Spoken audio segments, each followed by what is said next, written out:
Surat Amazon courier પાર્સલમાંથી mobile phone ચોરીનો મામલો ઉકેલતી અઠવા પોલીસે 4 આરોપીઓની ધરપકડ કરી છે. અઠવા પોલીસે કુલ ₹2,92,000 રૂપિયાનો મુદ્દામાલ જપ્ત કર્યો છે.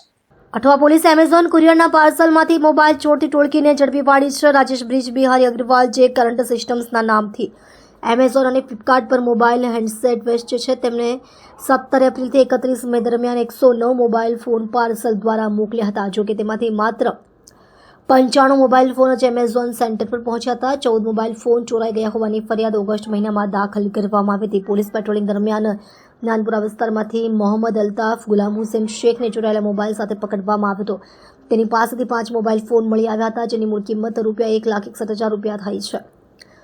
પોલીસ પૂછતાછમાં જાણવા મળ્યું કે એમેઝોન કુરિયર સર્વિસમાં કામ કરતા ભૌતિક મિસ્ત્રી સલમાન શેખ, આયુષ પટેલ, જાવેદ સૈયદ અને સમીર સાથે મળીને પાર્સલમાંથી મોબાઈલ ફોન ચોરી કરતા હતા અને તેમને વેચતા હતા. અઠવા પોલીસે આ તમામ આરોપીઓ પાસેથી 11 મોબાઈલ ફોન, ટેબ્લેટ અને ટેમ્પો વાહન જપ્ત કર્યા છે.